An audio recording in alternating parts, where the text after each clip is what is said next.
ascende e declina porque convive com ela iluminado por ela. Abandona então sua imagem se não está próximo o recipiente, mas não a abandona por ela ter se cindido, mas por não mais existir. E a imagem não mais existe se ela inteira olhar para lá. O poeta parece separar isso no caso de Heráclides, dizendo estar sua imagem no Hades, mas ele mesmo entre os deuses, estando preso às duas afirmações, mas de que está tanto entre os deuses quanto no Hades. Ele o dividiu, portanto, mas talvez assim fosse mais conveniente a lenda, que Heráclides, que a gente conhece no Ocidente como Hércules, possuindo a virtude prática e sendo digno de ser Deus por sua excelência, não era prático e não contemplativo para estar inteiro lá. Está no alto e ainda há algo dele também embaixo. 13. Quem investigou essas questões? Nós ou a alma? Nós, mas pela alma. Mas como pela alma? Investigamos porque a possuímos? Não, porque somos alma. Então ela se moverá? Devemos atribuir a ela esse tipo de movimento, que não é de corpos, mas a sua vida. E a intelecção é nossa porque a alma também é intelectiva. E a intelecção é vida mais forte, tanto quanto a alma intelige, como quando o intelecto age em nós, pois ele também é uma parte de nós e a ele ascendemos. Então nessa parte terminamos o primeiro capítulo da primeira Edenda. Agora vamos para o segundo capítulo. Mais uma vez a introdução e tradução e notas de Jesus e Gal, do ano de 1972, pela editora Grills, de Madrid, da Espanha. Ele dá o título de Sobre as Virtudes. Então vamos lá. Cronologicamente, esse tratado pertence ao grupo do 21º, que Porfírio encontrou escrito na época de sua chegada a Roma no verão de 263 d.C. Uma vez conhecimento assegurado de si mesmo pelo tratado anterior, é urgente fugir daqui, como Platão havia dito, e empreender a marcha ascendente que levará a alma. Ainda não ao objetivo final, mas sim à sua semelhança com Deus e à recuperação do seu verdadeiro eu em virtude. Esta marcha compreende 3 etapas. Primeira, controle dos apetites e paixões no composto animal para a implantação de virtudes cívicas. Segundo, purificação da alma, superior e inferior, até atingir o estado de perfeita pureza, devido à sua separação efetiva do corpo. Terceira, iluminação, por reminiscência, do latente inteligível na alma, conversão da alma para a inteligência e, como ponto culminante, contemplação das impressões do mundo inteligível. Nesta contemplação consiste a virtude superior. Plotino retirou dos diálogos de Platão a distinção de 2 graus de virtude. Porfírio, por sua vez, extrairia do presente tratado sua famosa e eventualmente clássica divisão quadripartida das virtudes no cívico, purificador, contemplativo e paradigmática. Essa é a introdução de Jesus e Gal, 1982.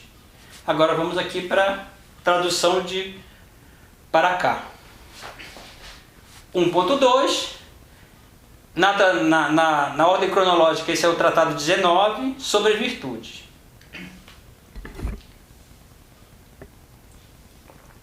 Como os males estão aqui, e esta região, ou seja, este mundo sensível, rondam por necessidade, e a alma quer fugir dos males. Devemos fugir daqui? Então, qual é a fuga? Assemelhar-se a Deus, diz ele.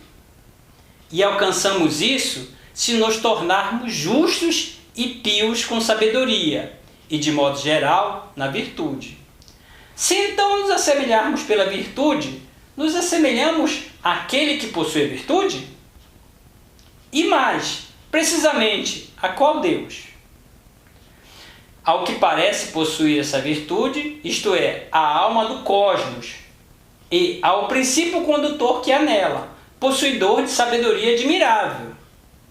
É razoável que, estando aqui, nos assemelhemos a ele?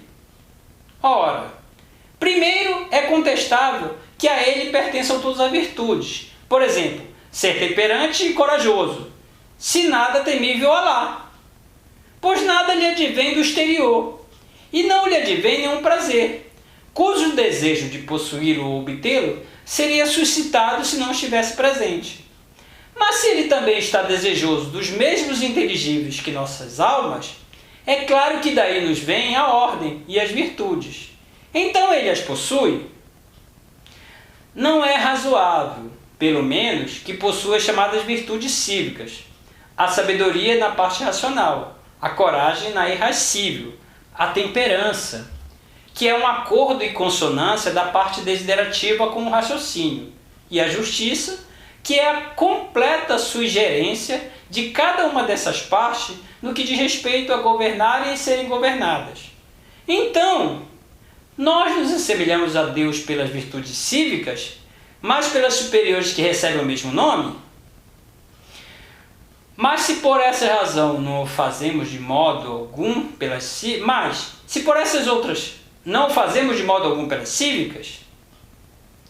é irracional que não nos assemelhemos de modo algum através delas.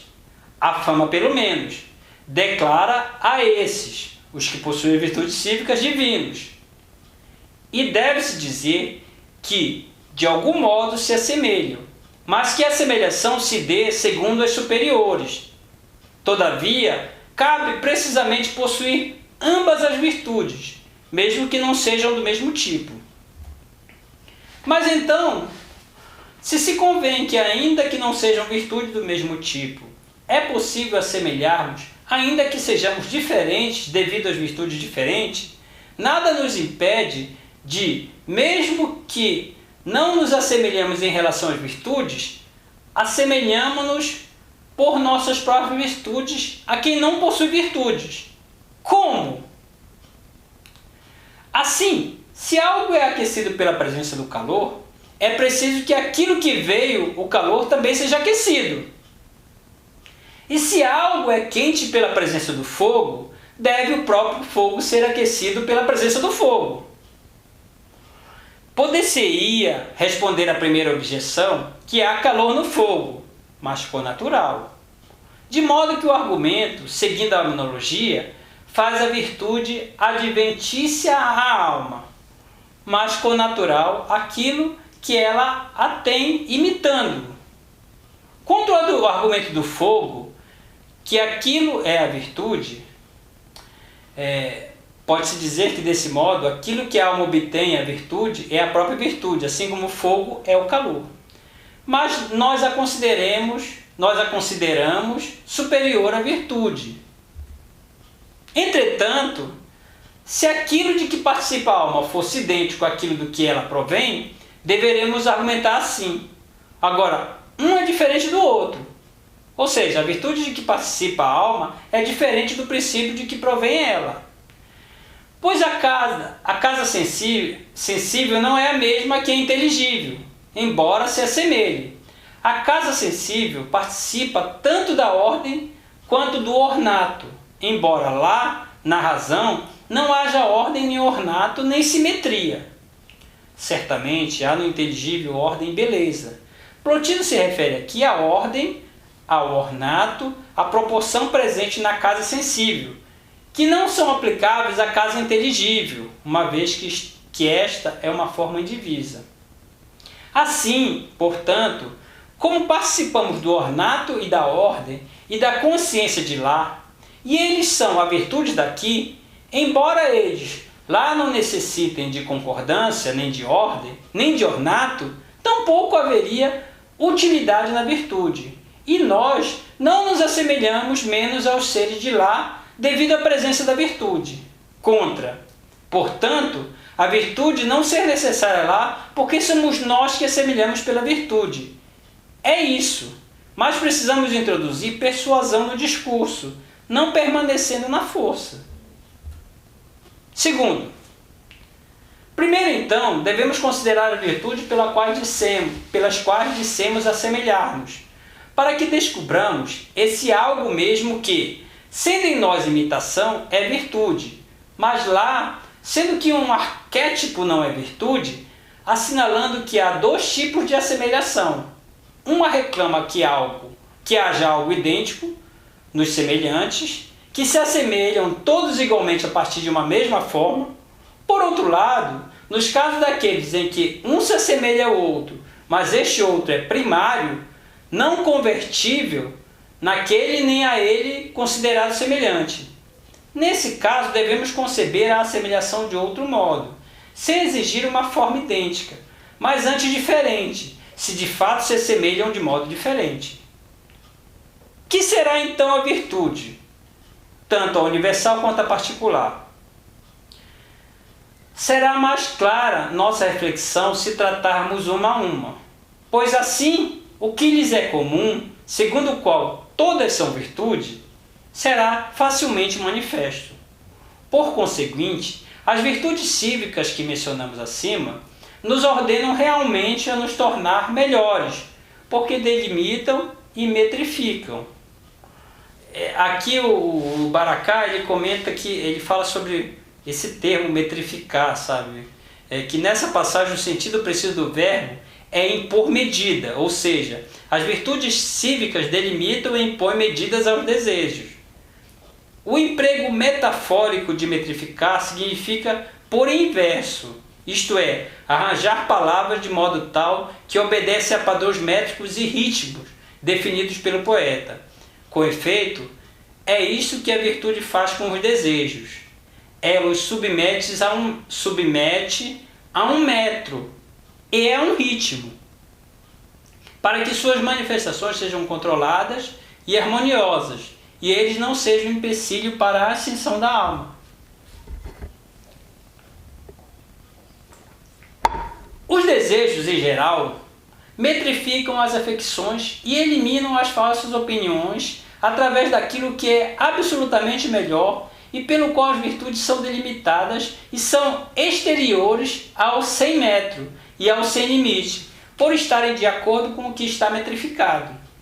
E porque elas mesmas foram delimitadas exatamente enquanto o metro da alma na matéria, se assemelha ao metro de lá e possuem vestígios do melhor de lá. Porque o totalmente sem metro, sendo matéria, é totalmente dessemelhante. Entretanto, no quanto participa da forma, tanto se assemelha que é informe. E aqui Baracá explica que o informe, ou sem forma, é o uno. Mas um dos desconcertantes paradoxos do pensamento plotiniano, quanto mais a alma participa da forma, mais ela vive no intelecto, que está mais próximo do uno. E quando já unida ao intelecto, tem a chance de despojada de tudo, inclusive de sua atividade intelectiva e de sua forma. Ela tem a chance de unir-se ao uno. Contudo, os seres próximos participam mais. A alma é mais próxima e mais congênita que o corpo. Por isso participa mais, a ponto de, mesmo nos iludir, aparecendo-nos como Deus, como se a totalidade de Deus fosse essa. E assim, portanto, que esses, os dotados de virtudes cívicas, se assemelham. 3. Entretanto, como ele insinua que a outra assemelhação é da virtude superior, sobre ela devemos falar. Com isso será muito mais evidente a essência da cívica, qual é a superior em sua essência e que, em geral, há outra virtude além da cívica. Ao dizer Platão que a assemelhação a Deus é fuga das coisas daqui, e não chamar apenas virtudes aquelas que existem na civilidade, mas acrescentar-lhes cívicas, e ao dizer assim a Lures que todas elas são purificações, fica claro que ele afirma que existem dois tipos de virtudes e que afirma que a assemelhação não se dá através da virtude cívica. Como então dizemos que essas virtudes são purificações? E como nos assemelhamos, sobretudo quando purificados? É porque, como a alma é má, quando se confunde com o corpo e se torna equiafetável e coopina com ele, em tudo ela seria boa e possuidora de virtude se não cooptasse, mas atuasse sozinha, isto é, precisamente inteligir e ser sábio. E não fosse equiafetável, isto é, precisamente ser temperante, e não temesse afastar-se do corpo, isto é, precisamente ser corajoso, e a razão e o intelecto comandassem e as demais partes não se opusessem, e isto seria a justiça. Esse tipo de disposição da alma, pela qual ela intelige e é assim impassível, se disséssemos que ela é a assemelhação a Deus, não erraríamos. Pois o divino também é puro. É puro e sua atividade é de tal tipo que quem a imita possui sabedoria.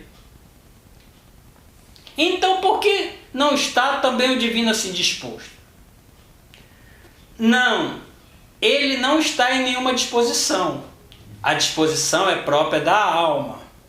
Ademais, a alma intelige de outro modo, mas dos de lá, um diferente, outro não em absoluto. Ou seja, a alma conhece discursiva imediatamente um objeto diferente de si. O intelecto intelige a si mesmo através de uma intuição imediata, e o uno está acima da intelecção. Mas então o inteligir é um homônimo. E aqui o emprego de homônimo quer dizer que na acepção do termo equívoco. Isto é um termo que se aplica a diversos sujeitos apenas em sentido diferente por oposição ao termo unívoco. Não. Há um inteligir primário e outro que dele é derivado distinto. Uma, a divina, é a intelecção em sentido primário. Outra, a da alma, ou talvez da alma encarnada, é a intelecção em intensidade diferente. Pois, como a palavra logos na fala é a imitação da palavra na alma, assim também o que está na alma é a imitação de um outro. Portanto, do mesmo modo como a palavra proferida é fragmentada em comparação à que está na alma, assim também o é a palavra na alma, que é um intérprete daquele em comparação ao anterior a ele. E a virtude é coisa da alma. Não há virtude no intelecto, nem do que está além. 4. Mas devemos investigar se a purificação é